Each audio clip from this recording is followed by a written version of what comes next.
Hello, everybody. You're listening to the Big Chill Podcast. This is episode 709. Where have all the Haalands gone?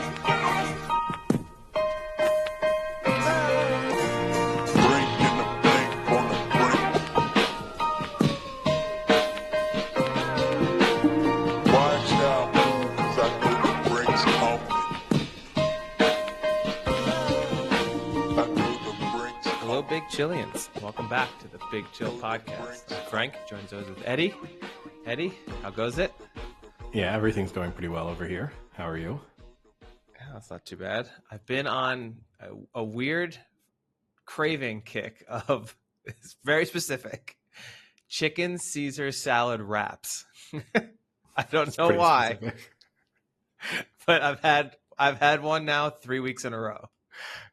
I can get that. I mean, since obviously cutting some things out of my diet over the last 3 months, there have been moments of intense cravings for very peculiar items. And so I've got used to that. I'm now accustomed to the idea that I'll go through 2 or 3 days where I'll just be like, I really want to eat this. Fortunately, now I can eat pretty much everything.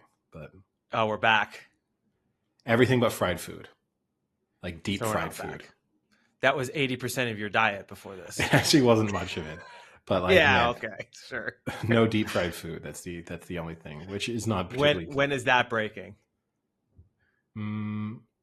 Probably when I come to the U.S. because I think that's going to be when you can't avoid it. It's going to be avoid hard. that in the U.S. It's going to be hard to. Do you have anything not fried? Sorry, sir, you can't eat here. Yeah, that's going to be the big challenge. Like, so yeah, mid October. I'm gonna have to gradually reintroduce it and then see how that goes. But yeah, I think that would be too difficult to do 2 and a bit weeks. Oh yeah. So all right, let me ask you this then: do like wings count as fried food? Because I mean, they're literally just dropped in a fryer. At the moment, yeah, I would not eat wings. I'm not eating fries, for example, even.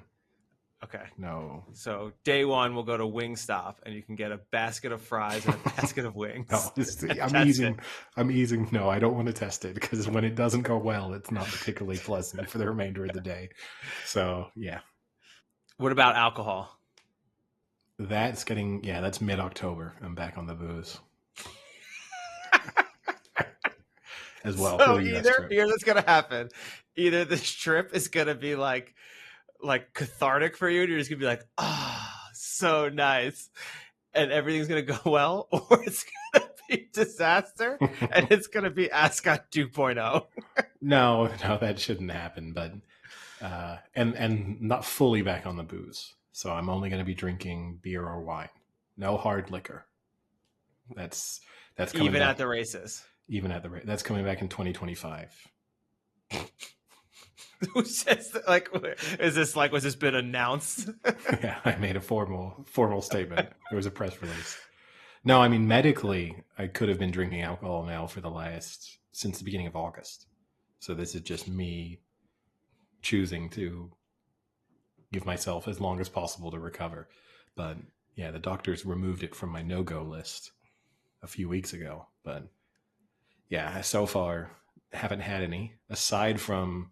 I mean, I've definitely had a few things cooked in alcohol, but obviously that's burning off all, if not certainly like almost all of the alcohol anyway. So, yeah, other than that, there's been no alcohol consumption.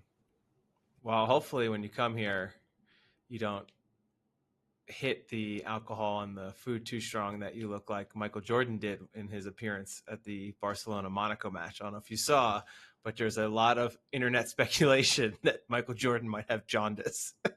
Yeah, I've seen that. There was similar speculation during when the Last Dance was a big thing because his eyes were super yellow. And even his skin looks kind of yellow now, though. Yeah, I don't know. I think the funny thing is, though, is when people see Michael Jordan, I feel a majority of them still think of Michael Jordan in his playing days in Chicago when he's in his 30s. Not as a guy in his mid-60s. Yeah, Michael Jordan's pretty old now. It's people kind of forget that he's not in his 30s anymore. He's not in his second stint with the Chicago Bulls. Yeah, he's 61. But he still might have jaundice. So yeah, he's Yeah. Getting up there in years. It's certainly not young, not super old, but nowadays 61, pretty young. 61 is the new 41, but Yeah. maybe And a only. guy who knows how rough his body's been treated through the years. I mean, just the grind of what, 15, 18 NBA seasons. Yeah, two baseball seasons. Can't forget that Yeah. grind. And yeah, I just also think he obviously was a guy who always enjoyed pretty heavy Yeah. living in terms of the drinking, gambling, smoking. I mean, he's not someone who's sort of treated his body like a temple aside from the obvious work he put in to be very fit during his NBA career. And he still looks, this is the other thing I have seen about the discussion. He still looks pretty fit for a 61-year-old. Like, yeah, he looks a little run down. With jaundice. But he does look, it's not like he's like, oh my God, who is that guy? Oh, that's Michael Jordan, Michael Jordan. He looks pretty fit. Yeah. Yeah, I mean, it's true. Like, he never took great care of his body during his playing days like Erling Haaland does. But unlike Erling Haaland, at least he is clutch in big games. Yeah, better in big games. Before we get on to that, though, I know we like to discuss my YouTube rabbit holes from time to time. And I'm currently, I don't know what the algorithms have done to me. Both my YouTube and Instagram, like, algorithms are bombarding me with cave diving accident videos. But like the breakdown of them, of these two divers decided to go 57 meters under this cave and got trapped. It's gruesome. It's pretty gruesome. I've watched a few because I had no choice. YouTube insisted that I watched, and it's not like you click a different video. It's like, are you sure you don't want to watch this instead? It's like, it's my recommended. You look on that right hand side panel, and I've got one of them recommended, no matter what else I'm watching. So, I can be watching highlights of a Premier League match. Well, do you want to look at a cave diving disaster? And then the next thing I go like, oh, a little Western history. How about a cave diving disaster? So I had to give in. And the interesting thing about it too is it's obviously quite popular, as I think it's having a moment, I guess you could say, on Instagram and YouTube. Very heavily commented on. The majority of people commenting are just saying, the thing I love about cave diving, it's a completely avoidable death. But it's just like absolutely zero empathy for people who have died doing something. Admittedly, yes, you're right. You didn't have to go and try and do that. But still, it's just relentless. See, what's interesting is I had a cave dive video pop up on my feed a few days ago, and I wonder if it's a link to you. I wonder if you're the reason that I got this cave dive video, because I've never looked at one in my life. I had never looked at one before either. I don't think it's because of me. I think it's just big media, mainstream media, for whatever reason now. They're trying to push the cave diving accidents and the spelunking. You don't think accidents. It has any relation to other breakdown of horrific accident videos that you enjoy watching? No, because I'm purely plain, so I'm as far away from cave diving as you can get when it comes to the accident videos I like to watch. I have been on a little bit of a September 11th kick. That's an annual one for me as well, just looking at the breakdown videos. But again, nothing to do with cave diving. But yeah, the cave conspiracy diving. theory related? I mean, I'm not a conspiracy theorist. There is no conspiracy theory that I believe. But sometimes you have to watch. You don't call them conspiracy theories if you believe in them. You just call them the truth. No, people do, though. That's what I love. There'll be people who I'm a conspiracy theory guy, and I do, and here's the 5 I believe. And it's like, well, once I agree with you, if you're acknowledging it's a conspiracy theory, you are saying this is out there and probably not true, but I like it. But yeah, we can get on away from disasters, people getting trapped. It's cave diving. It's also just cave exploration in general, so not all water-based. The water-based ones, I think, are better because for the most part, that's a swift finish. You get trapped, you're done pretty quickly. You run out of oxygen. Some of the ones of people. Wait, what I don't get though is do they have cameras as this is happening? Is that what you're watching? Sometimes. So some of it, there's some recovered footage. Rough. or someone has survived, like in a group of 5 people. What's wrong with you?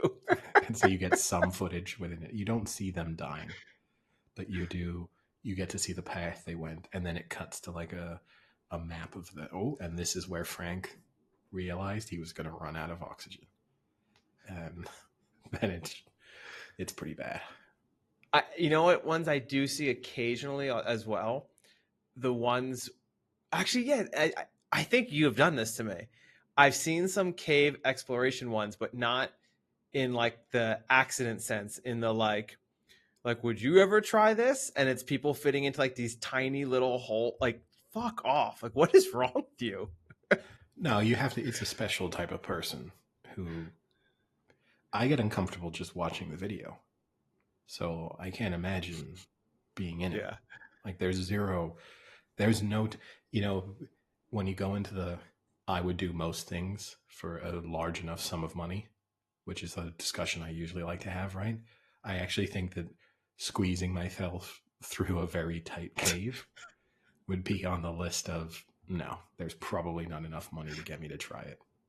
Because the panic that would set in immediately would just be overwhelming. Yeah, agreed. So Erling Haaland. His posture would get him stuck in a lot of caves. Or if it was a really important cave dive, he just wouldn't show up. Yeah, he would be great in the very wide caves. Yeah. But as soon as things start, he's a great diver when you're in the middle of the Atlantic Ocean. Yeah, he's the best. Amazing. And someone sets up everything up for him, and all he has to do is literally step off of something. He's the best. And then Kevin De Bruyne holds his hand and swims with him, takes him on the journey. But he's perfect. But as soon as he's got to do something a little bit by himself, as soon as the Grealish is right there at the boat waiting for him with a nice cocktail. Yeah. Yeah, Champions League fully back in the new format. More confusing than ever before. Not the greatest showing for the Premier League. Not the worst showing, but... No. Yeah, Arsenal struggled to break down Atalanta, saved a penalty to keep it 0-0.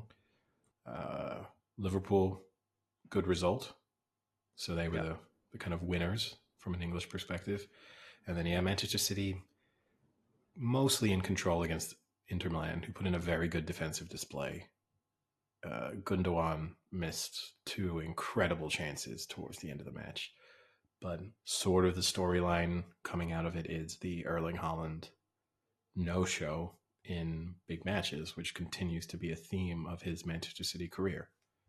Yeah, I mean, so we spoke before the match. I said that I was going to put my bet on of the Erling Haaland hat trick because he has just been on a tear lately.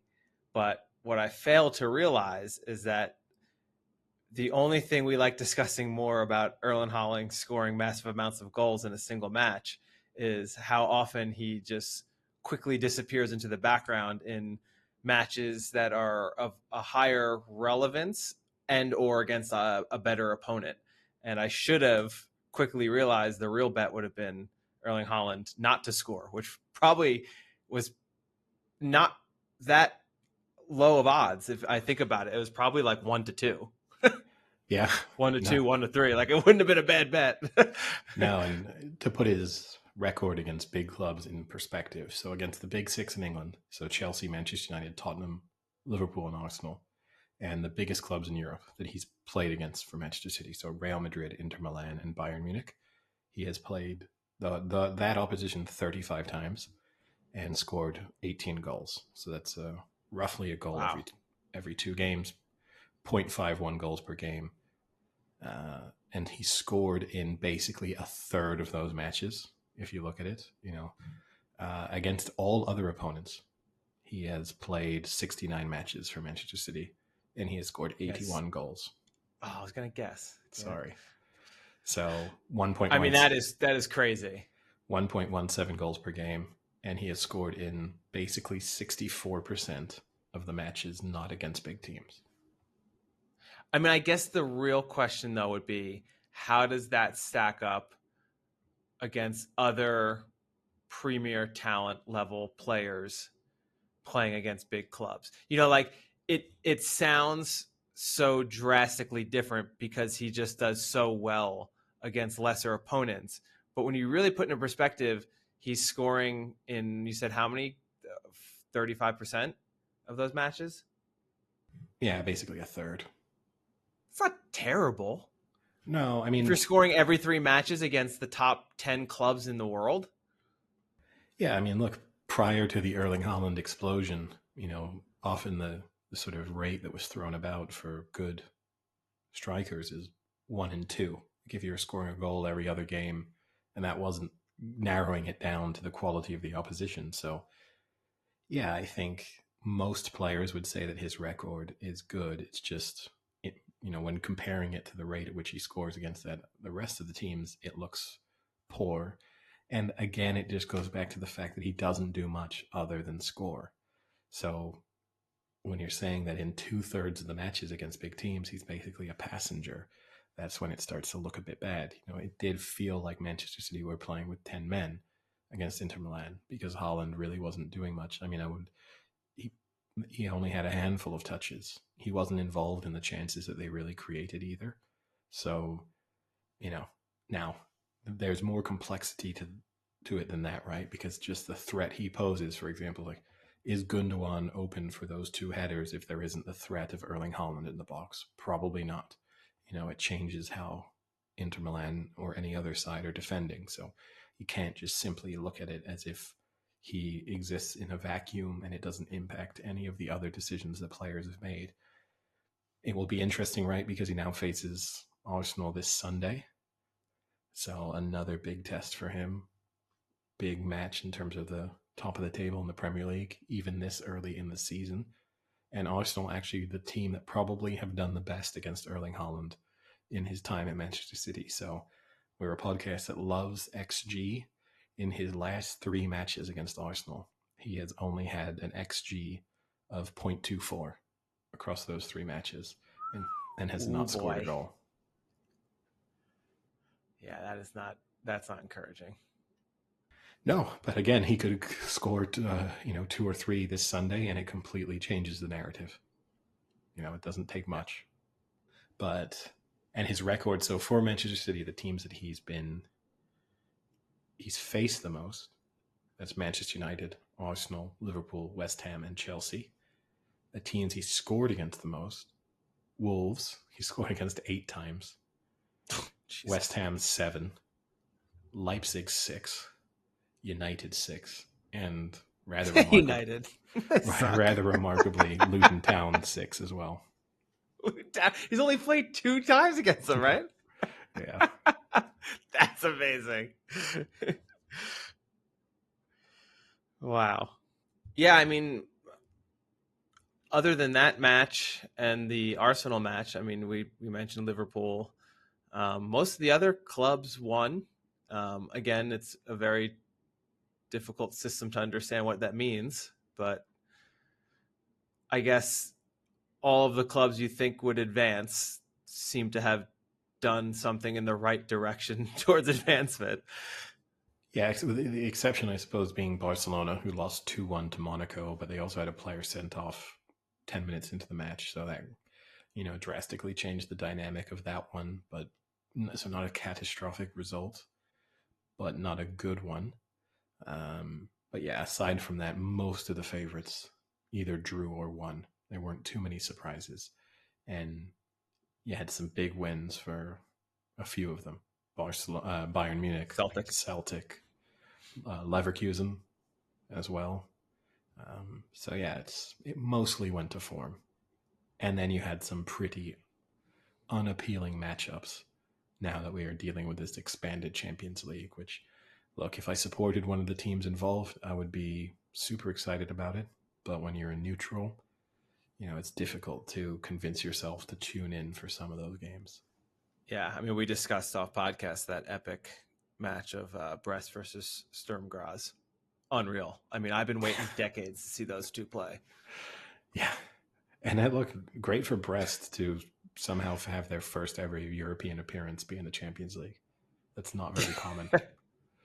Usually you kind of work your way up the European ladder, and they just went straight into the expanded Champions League. Hey, but I mean, Celtic must be happy. They're finally winning some Champions League matches. Yeah, no, it's a nice change for them. And it's true. Like, look, if you are a smaller side competing in this, then this expanded format gives you more of an opportunity to get competitive matches in and not just be, beaten by the two good sides in your group and then have a kind of dead rubber match against the other team. So it's probably a nicer experience if you do support one of the smaller sides in the Champions League, but most people are neutrals, and for most neutrals, it's not going to be a reason to watch more matches. All right. On that note, do we turn our attention to the NFL? Yeah, I guess we can start with the Thursday night game since we're recording on Friday. I think that game went exactly how most people would have predicted.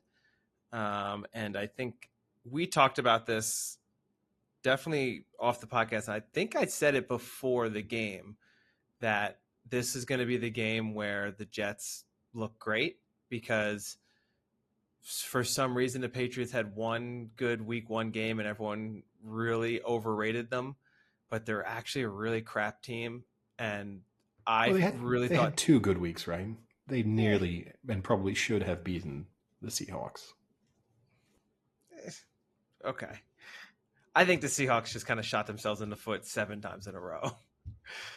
But I fully expected the Jets to come out and manhandle the Patriots, and that's kind of what happened. And now all of a sudden it's completely changed again to this is the team that everyone said that they were going to be and blah, blah, blah. And it's the overreactions from week to week sometimes are really frustrating. Rodgers looked better. He was moving around in the pocket. He had a couple of scrambles and rushed for, I think, like 2 first downs. That was very encouraging.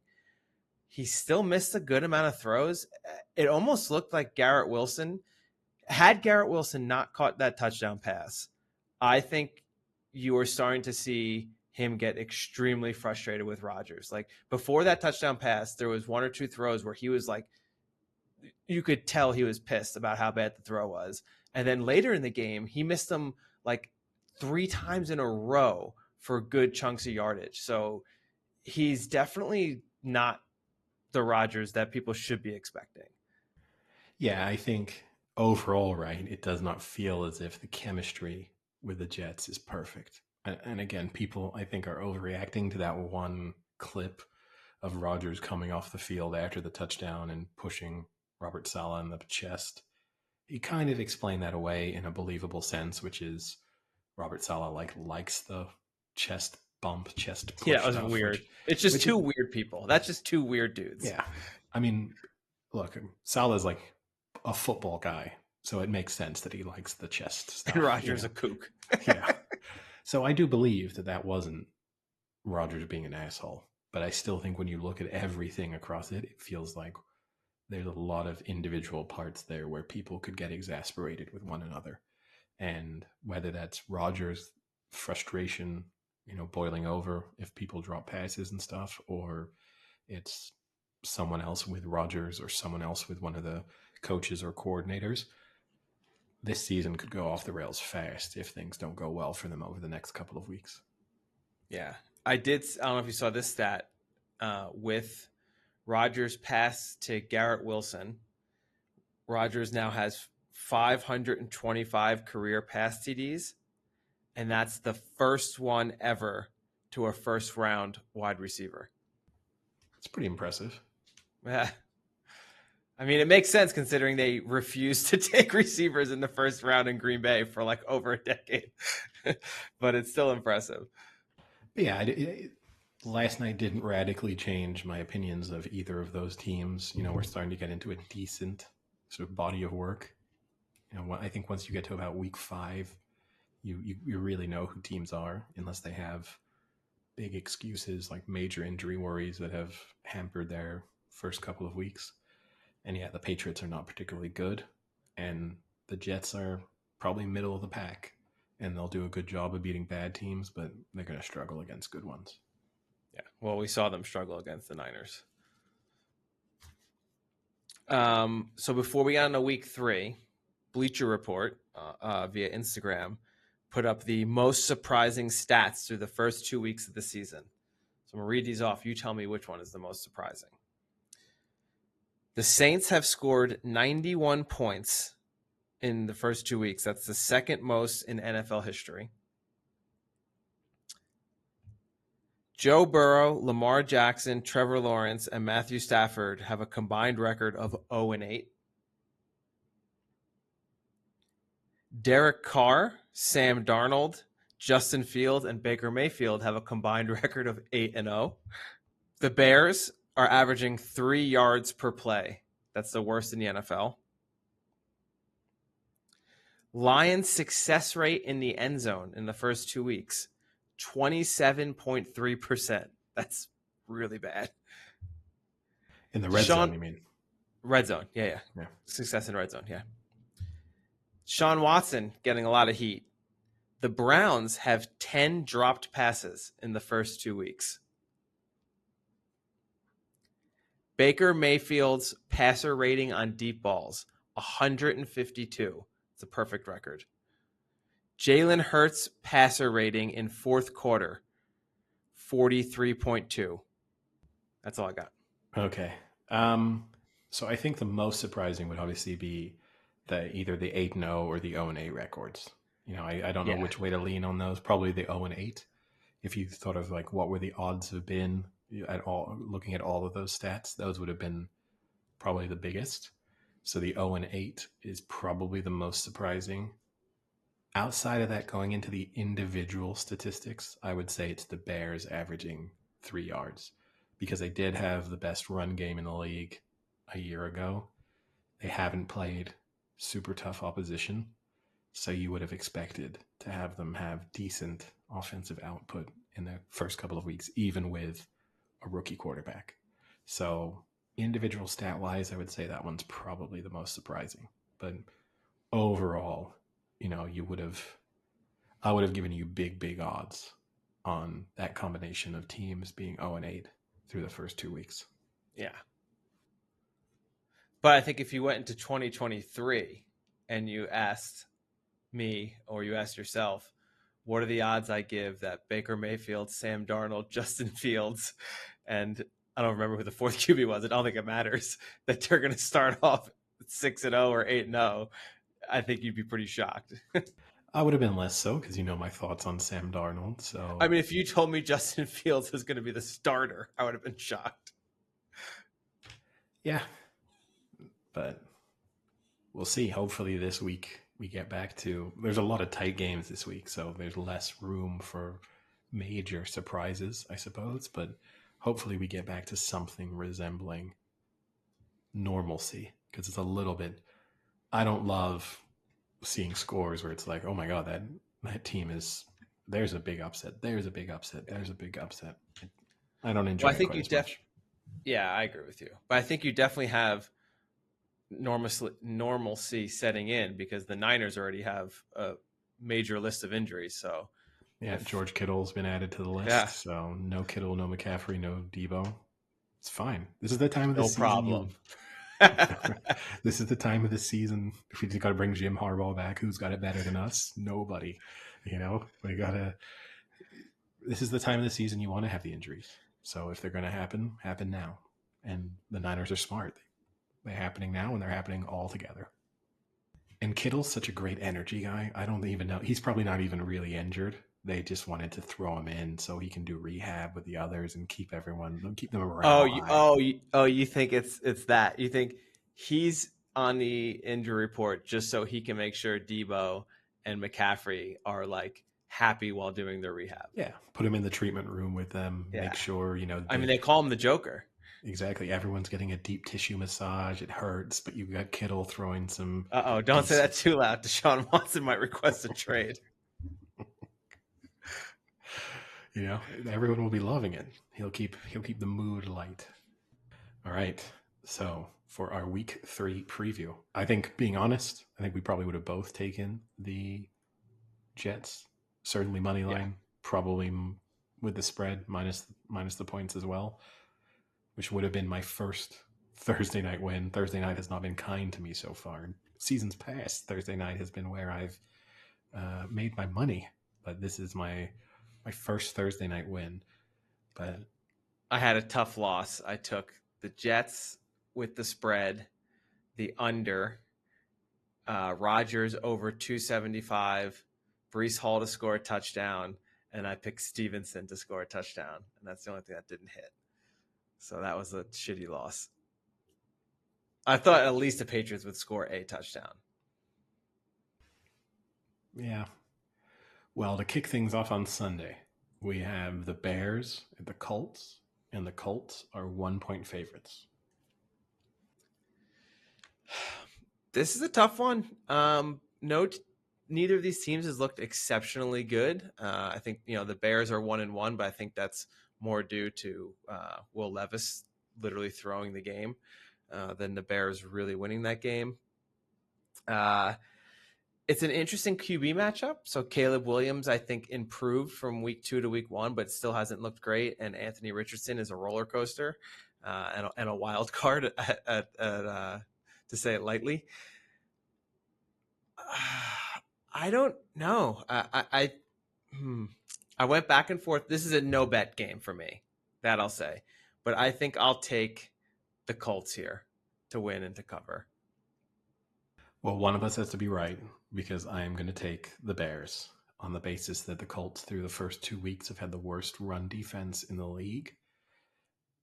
Now you have DeForest Buckner also being out, so that run defense gets that little bit weaker, and that could be just the tonic for a Chicago Bears team that last year ran the ball so well. So, but this year has run it so badly. Yeah, but go back to basics, run the ball, run heavy, give Caleb Williams more time to ease himself in, and then I can't overlook how bad the Colts were against the Packers last week.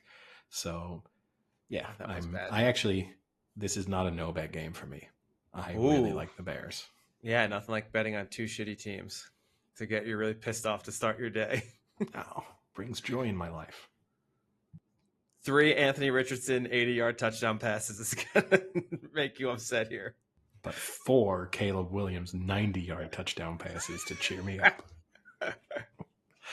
Up next, we have the Broncos at the Buccaneers, and the Buccaneers are 6.5 point favorites.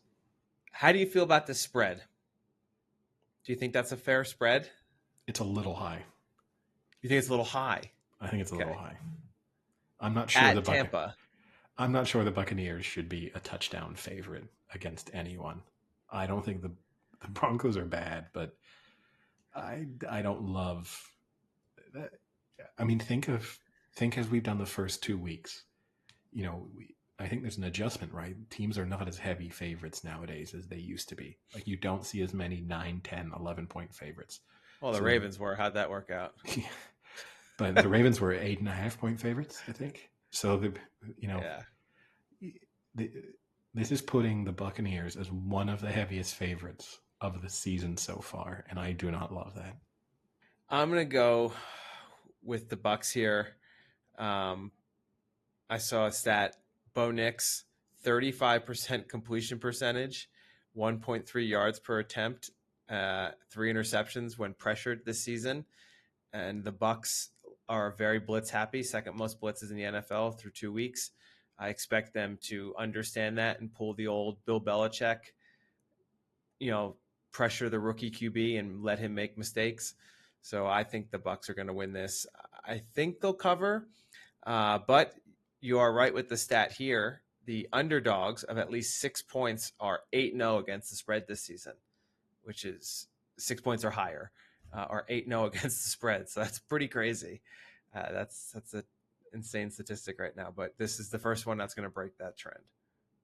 Yeah, having said I don't love the fact that they're a touchdown favorite, I am going to take the Bucs to win and to cover the spread, just because I feel I'm not going to thread the needle with this Broncos team that has been the worst team in the AFC so far based on DVOA. Their offensive production is pretty much the worst in the league. Bo Nix is tied with Anthony Richardson for the most interceptions through the first 2 weeks. So they've got a decent defense, but I don't think the Bucks have to score a ton of points to cover the 6.5 point spread. Like if the Bucks can get to 20, I think they cover the spread here.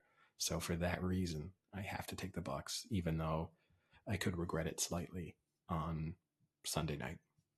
Next up, we have the Packers and the Titans, and the Titans are 2.5 point favorites. Are you surprised by this spread? Sort of, yes. Because, no, if you'd asked me a week ago what's the spread, I would have probably put it in around this area. But then the Packers were decent last week, even without Love. And so they're definitely the better team overall, the quarterback. And I think even at the quarterback position, maybe it's a push coming into this. So I don't know. I think it's tough to say the Packers should be favorites given what the situation is at quarterback for them. But 2.5 points, I don't know. This feels like it should be a pick 'em basically. Yeah, I mean, I can't believe the Packers are getting points here. It's crazy. I'm going to go Packers to win, obviously. So then, with the points. Josh Jacobs, 100 yards rushing in his first 2 games. If he gets another 100 yards this game, he will be the first Packers running back with 100-plus yards from scrimmage in the first 3 games this season since Amon Green in 2004. So going way back to high school days here. My only concern is that the Titans watched what the Colts did not do last week, and that is put 10 men in the box and stop the run first and let Malik Willis beat you. But the Packers, I think, are still going to be good. I think they actually have a legit run game, and Josh Jacobs is a beast. So I'll pick them to win this. I just cannot trust Will Levis. He's a nightmare. The other nice stat I had for you, Eddie, this is kind of just random, but DeAndre Hopkins, 1 reception in 164 straight games played. Longest streak in the NFL. It's a good stat. Yeah, I can't find myself sitting comfortably. This would be a no-bet game for me. But I can't find myself sitting comfortably with the idea of picking the Titans and Will Levis. So I'll take the Packers to win and with the 2.5 points. And Jordan Love might even be back. They haven't ruled it out. Yeah, I mean, I don't think they will play him. Why would you bring him back for the Titans? That's what I don't get. No. And also, it's a revenge game, right? We have your backup quarterback coming up against his former team, so you'd also be kind of frustrating experience for him if he's not given the chance to prove the Titans wrong. Speaking of, did you see that Mike Tomlin? Because the Steelers played the Broncos, right? Last week. Yeah. Mike Tomlin gave the game ball to Russell Wilson. I saw because that, yeah. His thing is revenge games against your old team. So even though Russell Wilson didn't even fucking play and Justin Fields had another win, he just gets thrown to the side and Russell Wilson gets the game ball. Yeah, well, Justin Fields, I heard he said that I saw an interview with him. He said he felt like Russell Wilson deserved it. So why? Because he didn't throw any interceptions. Russell Wilson had a good game. He didn't turn the ball over once. Up next, one of the better matchups of the day, I guess, the Texans and the Vikings. New York Giants. Oh, sorry. Good news. I'll preempt that. The Giants-Browns game is not going to be, for the first time this season, the Giants are not going to be the game. I hope I don't see a second of. But this is a game I'll definitely be watching quite a lot of. Texans at Vikings, and the Texans are 1.5 point favorites. Obviously, there's the possibility of a slightly hobbled Justin Jefferson in this game. Claims to be fine, but not ideal to have your main offensive weapon have to leave the previous game with an injury.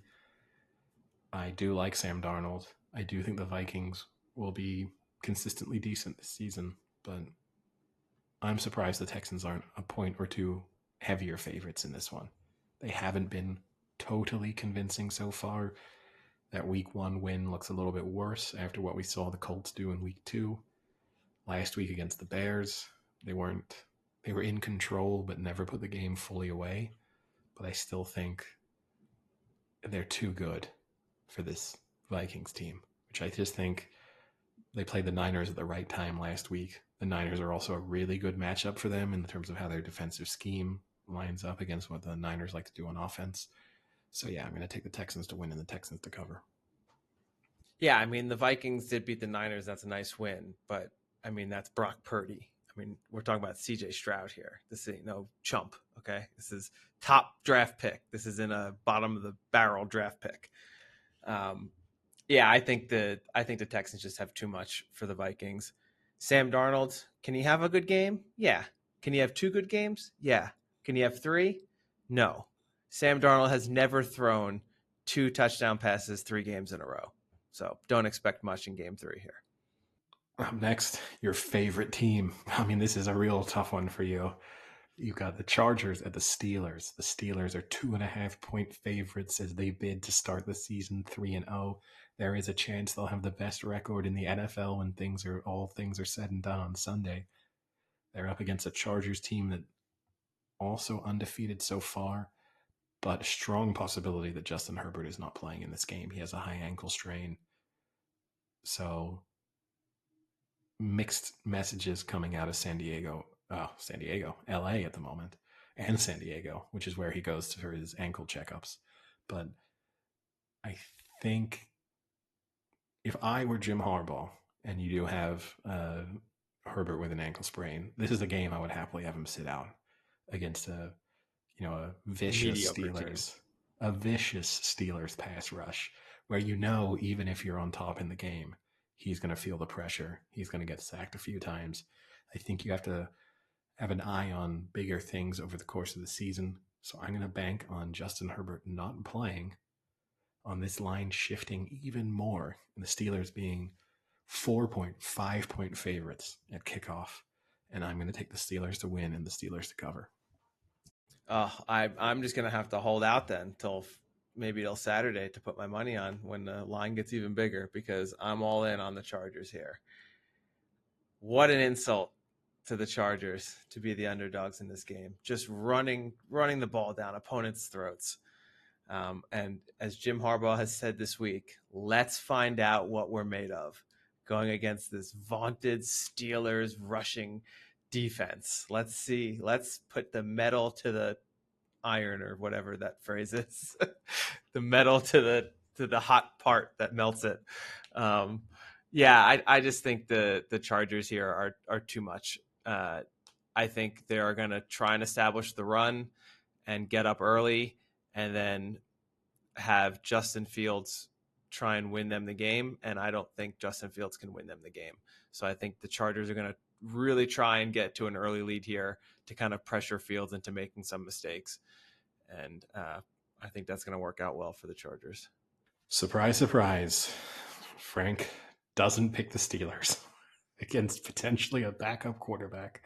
But up next, we have the Giants at the Browns, and the Browns are 6.5-point favorites. Surprised at this spread?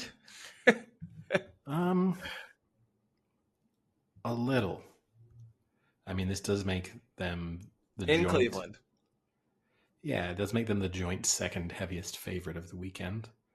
I mean, the Giants have been terrible so far, right? So it's difficult to pick them to win a game with any degree of confidence, even though I did last week. The New York double did not work out for me. Will it bite me back? And is this the week I should have had the New York double? I think, as unimpressive as Deshaun Watson has been, he has the second longest streak of any starting quarterback, any active quarterback in the NFL right now, without a 300-yard game. Do you know who the quarterback is with a longer active streak with no 300? I do. You do? Because they said it yesterday. Oh, it was, Aaron Rodgers. Which it's a crazy amount, though, for Rodgers. Yeah, it's over 20 games. It's 30 something. Yeah, I think it's like 32 games or something. It's a long time. Pretty remarkable for Rodgers. You would have thought he has 300-yard games every couple of weeks. But I'll take the Browns to win and to cover just on the basis of how good their defense is and that they're likely to just completely stifle Daniel Jones and the rest of that Giants offense.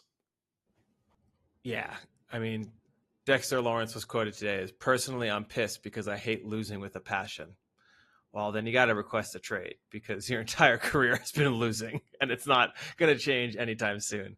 The Giants are going to go 0-3 for the fifth time now in 12 years.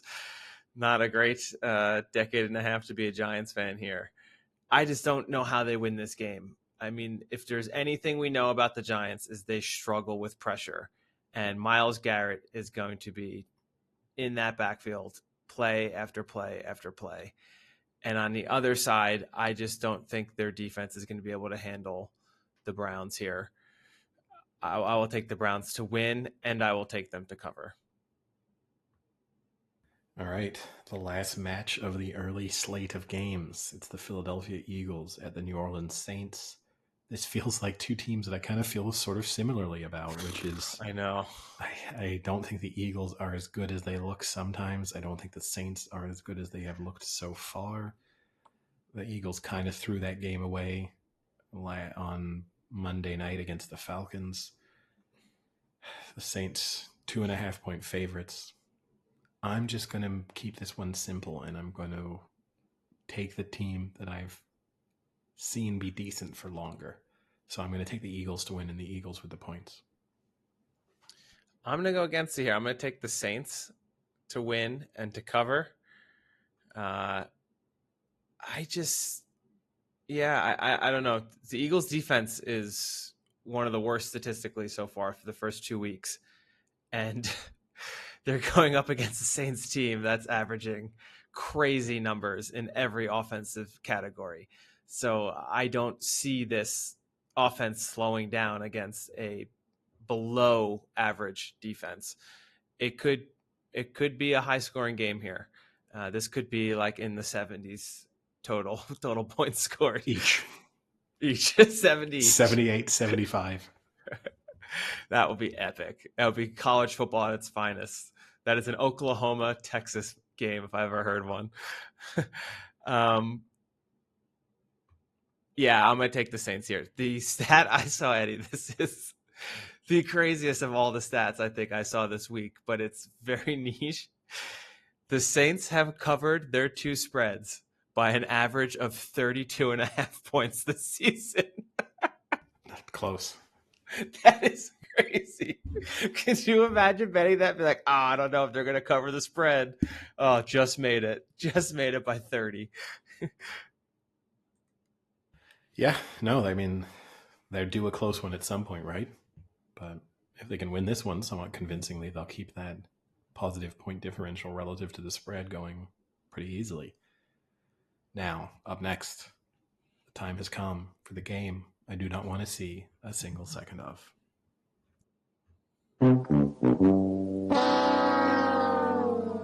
Niners, Rams? That's not, to be honest with you, that's close.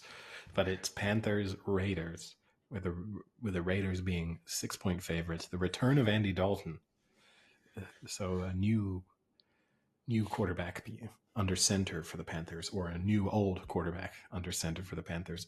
The last time Andy Dalton started for the Panthers was week 3 of last season. And he went 34 from 58 pass attempts. So they really aired it out in a game against the Seattle Seahawks. Threw for 361 yards and 2 touchdowns. But still, this is not exactly an inspiring quarterback change. Andy Dalton's career record as a starter is 83, 78, and 2, which is underwhelming when you consider that they had a period there with the Bengals when they were legitimately pretty good. So a lot of those wins will have come in like a 3-year window when the Bengals were consistently competing for playoff spots. He is a 3-time Pro Bowler. This is a depressing statistic for Panthers fans. It means he's the only other starting quarterback in Panthers history to have made 3 Pro Bowls is Cam Newton. Yeah, that hurts. But I'm going to thread the needle on this one. As bad as the Panthers are, and I think the Raiders will win, I've not been super impressed by the Raiders either. So I'm going to take the Raiders to win, but the Panthers with the points. Wow. That is threading a needle. I'll tell you that much. Yeah. I mean, the Raiders lost week 1 of the Chargers, but then beat the Ravens. Slightly impressive. The Panthers aren't just bad on offense, and maybe Andy Dalton will be an improvement, but their defense is also atrocious. And maybe that's because their defense is constantly on the field because the offense isn't. But they've given up 73 points in 2 games. So they're averaging 36 points a game given up here. That's not good. Gardner Minshew is going to be happy to see that. Little ass boy is going to be quite happy about that one. So I'm going to take the Raiders here. I will take the Raiders to cover. I think if they can beat the Ravens by 3, I think they can beat the Panthers by 5. Poor Andy Dalton. Max Crosby might be eating him for a late afternoon snack in this game. It could real ginger matchup there. rare occurrence in the NFL. Panthers are 0-10 outright in the last 2 seasons on the road. So yes, but 2-8 against the spread. Have you seen Andy Dalton's career record against the Raiders? Never lost, never thrown an interception. Never played him. played him 3 times. Okay, up next, the Dolphins at the Seahawks, a game that a couple of weeks ago looked very compelling on paper, and now without Tua and a Dolphins team that's been struggling through the opening couple of weeks, blown out by the Bills last week. Seattle have done just enough to win their 2 games so far against pretty bad opposition, so it's hard to trust them too much, but I can't put any faith in Skylar Thompson to come in against a good Seattle defense and a Seattle offense that is going to score 20, 24 plus points. They're at least consistent in that regard. And Geno Smith, very good at beating bad teams. And I think you have to put the Dolphins in the bad team category given the quarterback situation there. So with the Seahawks 4.5 point favorites, I will take the Seahawks to win and the Seahawks to cover. Yeah, I think I'm with you there. Skylar Thompson for his career. He's got, I think, 1 touchdown pass, 3 interceptions, QB rating of about 28, so not very good. I don't fully get why the Dolphins don't have a better backup here. I understand Tua played every game last year, but you have to kind of be going into each season knowing that Tua is 1 good hit away from being out an entire season. I don't know why they wouldn't have picked up someone a little better than Skylar Thompson. Well, they did just sign Tyler Huntley, so. Oh, there we go. Talk about someone that looks weird in a helmet. Yeah, the other part too that's interesting about Thompson is he isn't good at getting the good players the ball either. So Waddle and Hill in the games that Thompson started and finished, which is 2 games, they have a combined 160 yards. So not very good. I don't see the Dolphins being able to win this. That's just such a bad quarterback matchup there. So I'll take the Seahawks. Yeah, it's a tough one to have too much confidence in a Dolphins team this week. Up next, probably the matchup of the weekend, which is the Ravens at the Cowboys. The Ravens matchup of the weekend, an 0-2 team versus a 1-1 team. Yeah, it's true. But I think a must win for both teams. In some ways, yeah. Certainly a must win for the Ravens. Because 0-3 is going to be hard for them to, especially if you think it's 0-3. So I'll finish. The Ravens are 1 point favorites. It would be interesting to know the last time a team was a favorite in Dallas, for a Dallas home game. Must be a while. But yeah, maybe. especially with no wins. Yes, that would get very niche. But you think not only is 0-3 tough for them, but you're looking at a weekend where it's very realistic that the Browns win. It's very realistic that the Steelers win. And it's very realistic that the Bengals win. So it could be 0-3 with every other team in their division picking up a win, and that would make life very, very tough for the Ravens. That being said, how do you judge this? Is this the Cowboys team that demolished the Browns in week 1? Is it the Cowboys team that was demolished in week 2? Is this a Ravens team that possibly should have beaten the Chiefs in week 1, or at least taken them to overtime? Is it the Ravens team that completely dominated the first half of their game last week? I think the Raiders only had 46 yards on offense against the Ravens in the first half last week. I'm going to take the Ravens just because good team, backs against the wall, absolute must win. I'll take them to win and obviously to cover. Yeah, I'm going to take the Ravens to win here. This just seems like a really good matchup for the Ravens. Cowboys allowed 190 yards rushing to New Orleans, and you have Derrick Henry and Lamar Jackson coming in a must-win game, so they're both definitely going to put everything on the line. This is a game where Lamar Jackson is not going to be afraid. Afraid's not the right word. He's not going to be conservative in his running. I think he knows this is a win. He's going to put his body out there and try and get every first down he can if he has to.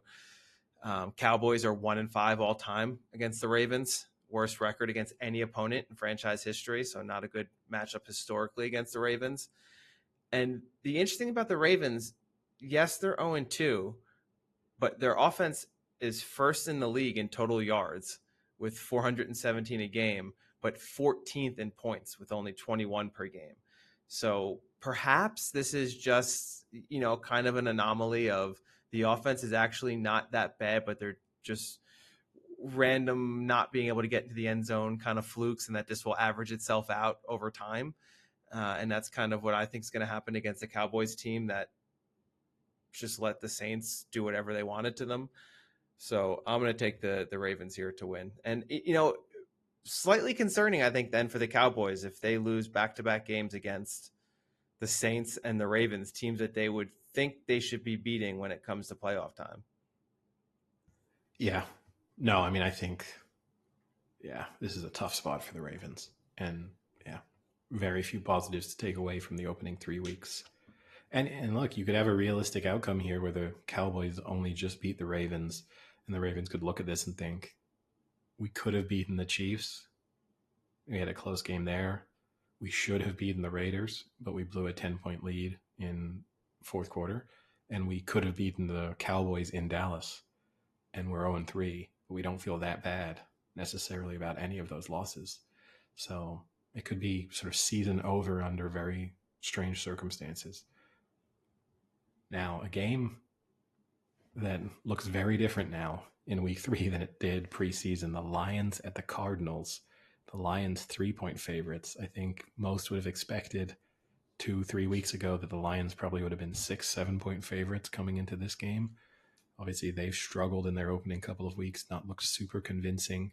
The offense hasn't looked quite right. The defense has been pretty good, but offensively, Jared Goff not put in great performances.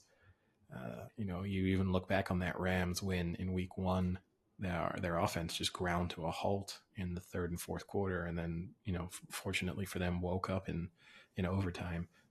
Cardinals have looked good. Kyler Murray looks back to his best. Little midget escaping pressure, running around, making plays. Easy, little person. Well, it's I did see that clip where he started celebrating the touchdown throw in week 2 before it was caught. I don't like that move. NBA players love doing it when they shoot the threes and stuff. I hate it because when it doesn't work, it looks so stupid. I just think, this is almost approaching a must-win too for the Lions, given their slow-ish start and how competitive that division is going to be. I think the Lions will just have too much for the Cardinals on every side of the ball. Offense, defense, special teams, even. So I will take the Lions to win, Lions to cover. I'm going to go out on a limb and say I think the Lions win this by double digits. Ooh, okay. I think this could be the matchup of the week, at least from an excitement standpoint. I mean, I think this is a very exciting game. The Cardinals, if I don't know what the Cardinals are yet, but they are exciting to watch at the very least. I think, between Murray, Connor, and Harrison Jr., it's an exciting trio to watch on offense. And then when you put that against the Lions, who I think are also a very exciting team to watch when they're clicking, this is a matchup that I would happily enjoy had it been like the Sunday night or the Monday night or the Thursday night. But unfortunately, I'll probably just be watching this whenever Red Zone wants me to watch it. This is a tale of two ends here in the quarterbacks, Eddie. So far, Kyler Murray, second in the NFL with QBR, 91.4. Jared Goff, 25th in the NFL QBR, 37.6. He is behind Daniel Jones in that category. In fact, he's only beating Will Levis, Bo Nix, Tua, Caleb, Deshaun Watson, and Bryce Young. So he's not in good company down there. I think this is the game, though, he turns it around. I think this is the game they get Sam Laporta more involved. He's been like a non-factor in 2 weeks. I know because I've bet him to have good numbers in both these first 2 weeks, and he hasn't hit any of them. So I think maybe this is where they start to get Laporta back involved. I think this will be an exciting game, but I also agree. I think the Lions will win this. Well, one game I think you hope. Wait, I got a stat for you. All right. I didn't see this. Marvin Harrison Jr. had 130 yards receiving in the first quarter last week. That's more than his father had in any game his entire rookie season. Yeah, that's kind of interesting. I thought you were almost going to go in his career, and then that would have been impressive. But just in his You don't think Marvin season, Harrison had over 130 yards in his career? That would have been stunning. That would have been the good stat. Just in his rookie season, it's impressive, but not as impressive as it could have been. Up next, we have the game I'm sure you're hoping is on Red Zone constantly in this late slate of 4 matches. That's the Niners at the Rams. The Niners are 6.5-point favorites. As we've already said, this is a Niners team that will be missing Kittle, missing McCaffrey, missing Deebo Samuel. It's a Rams team that will be missing Puka Nacua, will be missing Cooper Kupp. So basically, almost all of the star power offensively has been removed from this one. So a matchup that would have been exciting preseason is now pretty uninspiring. That being said, this Niners, Shanahan has kind of owned the Rams during his time with the 49ers, and that's still an intact 49ers defense and a team that can just rely on running the ball and moving the ball that way when they need to. So I will take the Niners to win and the Niners to cover.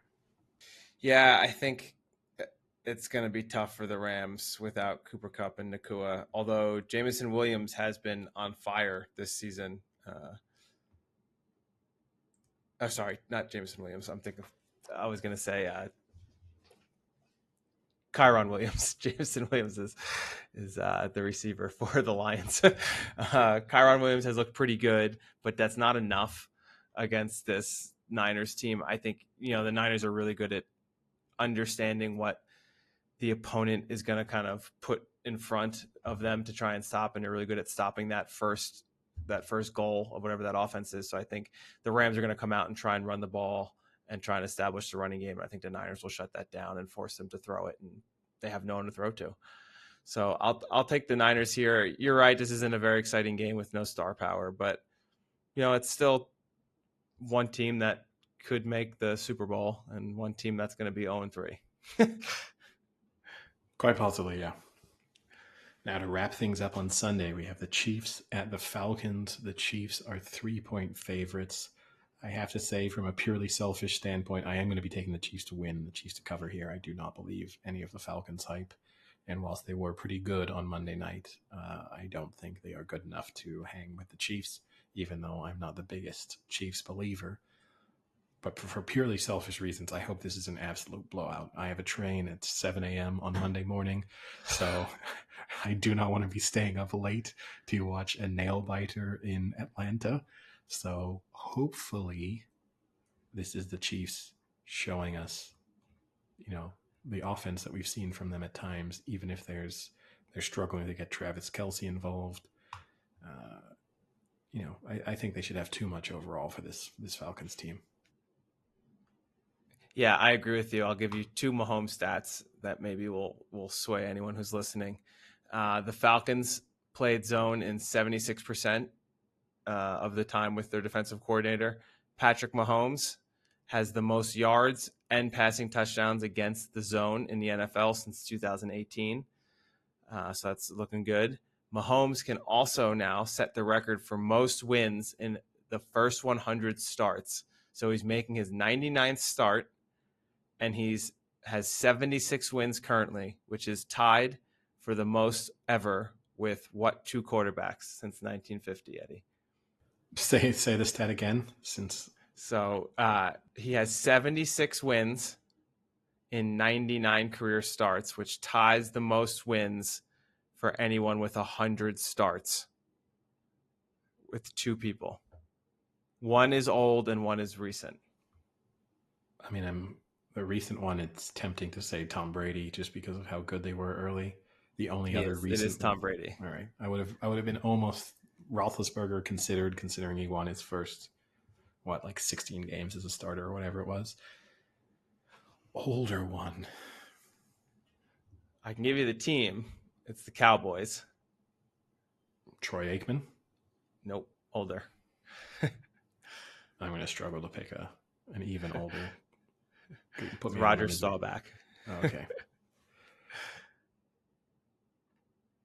Yeah, I mean, the only hope for the Falcons here is just that this Chiefs pass defense is not particularly good. Ranked 31st through the first 2 weeks. Pretty small sample size, and they have played, decent teams in the opening 2 weeks. So maybe that's not as bad as it might look on the face of it. When we get to the end of the season, you think, all right, that was the Bengals, a resurgent Bengals team, and the Ravens. But yeah, I still think the Chiefs will have too much for them. Now, joy of joys, 2 Monday night games. The first of which is the Jags at the Bills, and the Bills are 5-point favorites. I'll go first on this one. I'll make this easy. I think the Bills are going to win. The Bills will cover. I'm all out on the Jags. I'm sure this means they'll come back and win 8 in a row, but until the Jags start to show me, until Trevor Lawrence shows me he's a better quarterback than Daniel Jones, I can't continue to think that the Jags are a playoff team. Yeah, I'll agree with you. I think we've seen some good performance. Like the Jags have looked good in spots through those opening 2 weeks, but haven't put in anywhere near a complete game. And the Bills have probably been the best team in the league through 2 games, I think you could say, in terms of the quality of those 2 performances. Now, so I'll take the Bills to win and the Bills to cover. Now, this Monday night, it has 2 heavy home favorites. The home favorites so far this season are 10, 13, and 1. So what percentage chance would you give that there is an upset and a road team wins either one of these games? Ooh, 1-3. Yeah, it's probably fair. Probably fair. And that second heavy home favorite, heaviest favorite of the week, as things currently stand with the spreads, it's the Commanders at the Bengals, and the Bengals are 7.5-point favorites. So which version of the Bengals are you putting your faith in? The Bengals that completely shat the bed week 1 against the Patriots, a Patriots team that we have subsequently seen is nothing special defensively or offensively, and the Bengals just struggled to move the ball.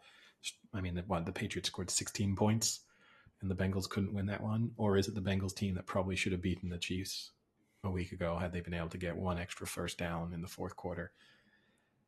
I'm going to lean towards the idea that this is the version of the Bengals we saw in week 2 is the real version of the Bengals. The Commanders have been pretty disastrous so far. I think the only thing that saved them from getting the level of criticism we've seen some other teams get is the fact that they benefited from playing a Giants team that lost in remarkable fashion, completely missing a kicker and a punt returner, and also that the Panthers have been so bad that I think that distracts everyone, and all the tension is on Carolina. So I will take the Bengals to win and the Bengals to cover. Yeah, I I think the question you need to ask is not what version of the Bengals team is going to show it. It's what version of the Commanders is going to show, and there's only one version, and that's not a very good version. Should have lost to the Giants had the Giants had a kicker who could actually kick. Definitely, like that is a game where they honestly lose that game if the Giants can have someone to do extra points. So I can't trust a team that can't beat the Giants. The Bengals should win this, and this is going to be the overreaction of the week when Burrow goes for 330 and 4 TDs and they blow them out, and everyone says, are the Bengals back? Just like the Jets. Well, there we go. That wraps up our week 3 previews and predictions. Let's see if we do a bit better than last week, which was kind of a disaster for both of us. Disaster for pretty much everyone, I think, unless you're just someone who blindly bets. Disaster for survivor pools. Yeah, unless you're just someone who blindly bets underdogs, takes the points. But all right, Eddie, I have my my trivia of the week for you here. Okay. Is it NFL related? It's NFL related. I will give you the hint that it is not someone in the early slate of games. So it is not the 1:00 Sunday games. That should narrow you down a little bit. Since ESPN introduced QBR in 2006, there have been 145 quarterbacks that have started at least 5 divisional games. So basically a quarterback who's played over a season, at least like a season and a half to 2 seasons.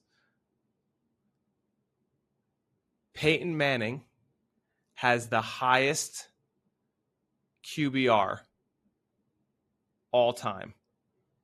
Who is number 2? This is purely in divisional games. No. In general. Okay. But it is a quarterback starting in the later slate of games, not in the early games. So out of 145 quarterbacks that have qualified in the sense that they've played at least 5 divisional games, so it wasn't just someone who started like 4 games and that was it. Peyton Manning has the highest QBR. Who's number 2? Dak Prescott. It's not Dak Prescott. I mean, the obvious guess is Mahomes, but I would think you're not giving me the obvious guess, so I was trying to get slightly creative. Andy Dalton. No. I don't know. You don't got to get creative. It's Patrick Mahomes. It's not Patrick Mahomes. Okay, so you don't have to get creative. Josh Allen. You don't have to get creative. Brock Purdy. It is Brock Purdy. Brock Purdy's on pace to be the second best quarterback according to QBR in history since 2006. Impressive. Which is interesting because many people have said he's not having a great season, but he's actually statistically still doing pretty well.